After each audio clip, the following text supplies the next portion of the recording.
Hi, இன்னைக்கு நான் சேமியா வச்சு ஒரு டிஃப்ரெண்ட்டான ஸ்வீட் ரெசிபி தான் பண்ண போகிறேன். இதுக்கு தேவையான பொருட்கள் சுகர், சேமியா, ஏலக்காய், எல்லோ ஃபுட் கலர், நெய், பைனாப்பிள் எசன்ஸ், அப்புறம் கொஞ்சம் தண்ணி. ஃபர்ஸ்ட் ஒரு கடாயை நல்லா சூடு பண்ணிக்கணும். நல்லா சூடானதும் சேமியாவை நல்லா பொன்னிறமாக வறுத்து அதை தனியாக எடுத்து வச்சுக்கணும். இப்போது அதே கடாயில் தேவையான அளவு நெய் விட்டு இடித்த ஏலக்காய் அதை நல்லா போட்டு பொன்னிறமாக வறுத்துக்கணும். ஏலக்காய் நல்லா வதங்கினதும் தேவையான அளவு தண்ணி ஊற்றிக்கணும். தண்ணி நல்லா கொதிச்சு வரும்போது ஒரு பிஞ்ச் ஆஃப் சால்ட் போடணும். இப்போது தேவையான அளவு ஃபுட் கலர் போட்டு நல்லா கிளறி விட்டுக்கணும். வாட்டர் நல்லா பாயில் ஆனதும் சுகர் ஆட் பண்ணிக்கலாம். சுகர் நல்லா டிசால்வ் ஆனதுக்கப்புறம் இந்த வறுத்து வச்ச சேமியாவை அதிலேயே போட்டு வேக வைக்கணும். சேமியா நல்லா வெந்ததும் கேஸ் ஆஃப் பண்ணிக்கலாம். கேஸ் ஆஃப் பண்ணிவிட்டு பைனாப்பிள் எசன்ஸ் அதில் ஊற்றிக்கணும்.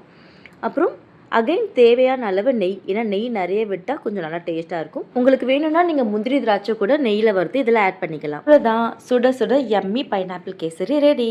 நீங்களும் ட்ரை பண்ணி பாருங்கள்.